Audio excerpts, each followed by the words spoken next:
what an afternoon in Orchard Park, right? Western New York, the crowd, I don't think I've heard a crowd that loud in my career in the NFL.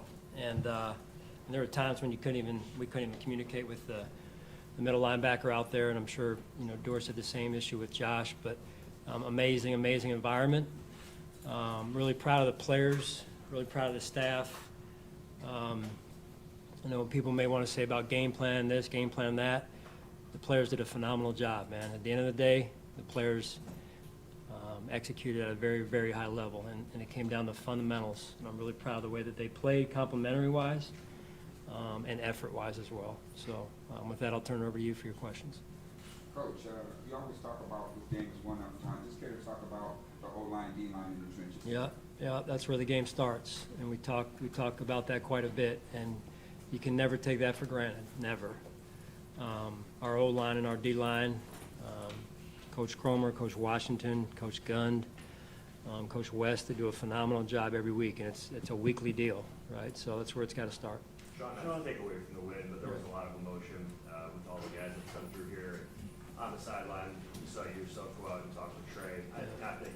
Not to ask for a specific update on the injury itself, but if it is as serious as it maybe it appeared, just how tough is that for him knowing what he's been through? Yeah, they're obviously still evaluating. He's been through a lot, and sometimes you wonder, right, why things like that happen twice, to someone. I'm not saying what it is. I'm just saying, like, you just wonder why, because you watch him, how hard he's worked to get back, and I know he's a man of faith, and I know how strong he is, and he will rebound. Coach, he was your first player that you selected during your tenure. How much of a reflection is that for you as coach as you've been to him over the years?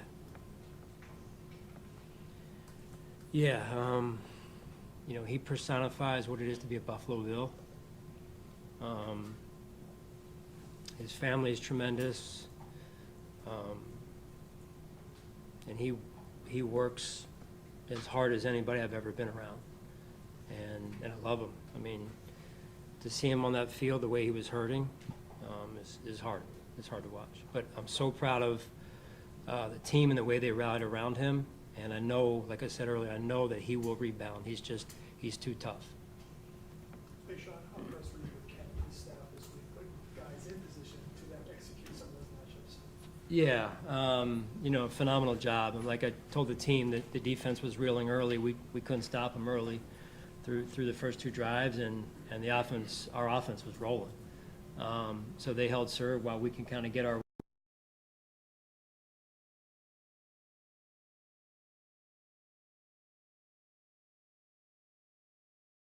happen real easily. So that's a good defense. Coach Fangio is a great defensive coordinator, and real proud of the way the offense played. They were top shelf today and taking care of the ball as well. Dean, coming in when Christian went out, how did you think he performed when he had that opportunity? We had a couple of those instances, at least on defense. I'm not sure if we had some on offense also, but we were, next man up type of deal, and I thought that was important because the backups at those said positions were ready to go, and you don't take that for granted either. They got to be physically ready, mentally ready to step in and do their 111th, and those guys did it. Sean, as you alluded to a couple of questions ago, that you kind of settled down defensively. I think 3 straight stops at the end of the half there or whatever, and that kind of swung momentum and changed a little bit of the complexion of the game at that time. What was it that you were able to either diagnose as the guy who calls this thing, or what was it that the players were able to execute? Mike had mentioned looking at their pre-snap stuff and some of the motion and maybe kind of getting a better read on it. Yeah, I just think the players just settled in. I didn't call anything differently overall. The guys just did a really good job of just settling down, catching their breath a little bit. It's a fast offense, and they do a lot of motioning and movement, right? And so I think it's hard to simulate that in practice. And so I think when it first started on us, it had us on our heels a little bit, even from a fundamental standpoint. But they stuck with the process, stayed resilient, and then again, we played complementary football really throughout the entire afternoon. Sean Terrell said that he had even trouble hearing you, in the middle of the line. You talk about his communication. What about from you to him? Was that challenging for you at times? Yeah, there was times, I mean, there was probably honestly 40%, which is unreal how, in terms of a high number, 40% of the calls he was not getting from me, he was getting via the hand signals, so. Sean, once again, Josh and Steph made some unbelievable plays. Yeah. Like, does it ever make you wonder, like, what can't these two do when they're out there, when you see how they're performing like they did today? Yeah, fun to watch. I mean, I don't get a chance to watch as much as I would like to, but big-time players have big-time games or in these type settings, right? So complementary football is important. Like, it's a team win, but your star players have to play at star levels in these games, and that's a weekly thing. And those guys played at that level this afternoon. Josh had a perfect passer rating, first time in his career, 5 touchdowns, tied a career high. You know, I know you say it's a week-to-week thing, but he's had a lot of success against that opponent. What do you think it is about? Is it because it's a division game that brings out the best in him, or just how does he kind of find that level of performance?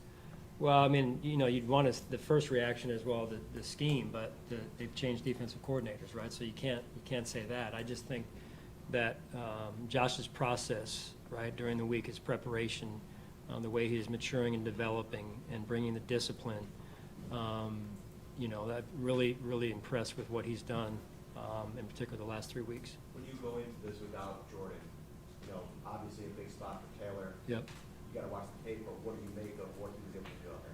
Yeah, you know, he's played before, right? He started at LA last year, and he's been a great addition. Brendan did a great job getting him signed, and you know, just he was prepared. Again, I say this about a lot of the players, but Taylor's one of the first in, one of the last out every day, and whether he starts or he wasn't starting, and so it didn't change this week as it relates to his role.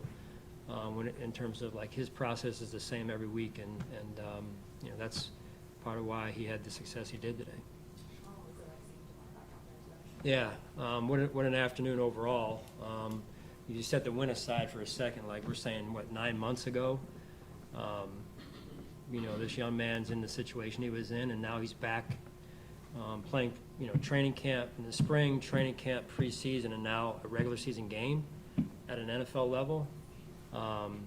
You know, just a surreal moment again to watch. I mean, the cameras were all flocking around him. I made sure I stayed over here, but he deserves the attention he gets, and I love the fact that he makes it about the team in so many ways. Coach, I know you always love having those Gatorades in the fourth quarter here, but, you know, just care to talk about how well Josh is managing the game the past 3 weeks. I mean, he found 8 different targets, and he's been very efficient. Just care to talk about how he's been able to manage the game. Yeah.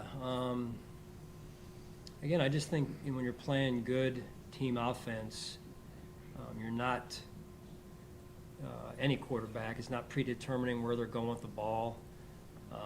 You're spreading the ball around and taking what the defense gives you. Again, it's an unselfish approach, and everyone's involved. And so when you're doing that, everybody's getting their piece, right? And that's a good thing. What role does faith play in preparation for big games like this? Well, regardless of the size of the game, and I appreciate you asking that question, my faith is my faith. It's the most important thing in my life, and you know, I think that's why I'm in this role, is because God put me in this role He gave me a platform, so I'm extremely grateful. Well, less important than that question, I guess. Yeah, good luck following that question. There you go. I don't really care for this question. Yeah. The front four in your defense, the front four getting pressure on the quarterback just with those four. Yeah. How important is that being able to impact the game? Yeah, I mean, that's, you know, again, similar to the offensive side of the ball. When you can control the line of scrimmage,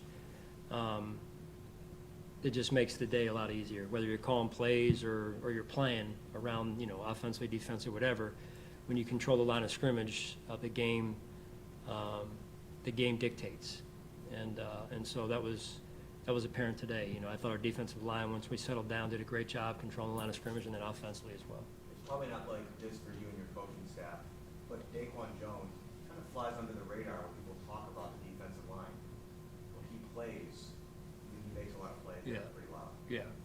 No, I mean, he comes to work every day. He brings his lunch pail to work, and, you know, we noticed him in free agency when he was in Carolina. And, you know, as you said, there are factors, right? Everyone wants to talk about the stars, the Joshes, the Stephs. But there are a lot of guys that factor every week that go under the radar, and he's one of them. Coach Sarandino can put a long field, and you've got crazy people in the end zone yelling into.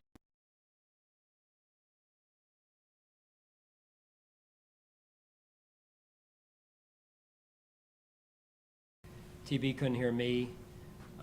It was, like I told you, I've been in the league a long time, and as loud of a crowd as I've ever heard in my time in the NFL. And,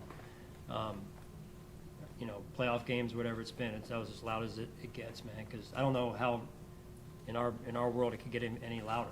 It sounded like jet engines out there. It really did. I mean, it was deafening.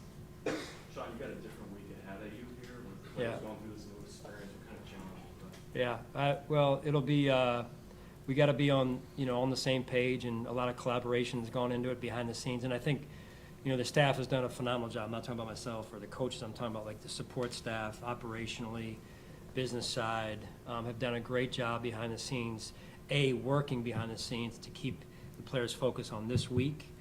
And now it's time to get everybody up to speed on what's happening, when, and where we're going. And this will be my first time going over there as well, so it'll be an experience for me. But at the end of the day, we got a job to do, so we got to make sure we reset tomorrow and get ourselves ready to go. Okay. All right, thank you. Thanks, Coach.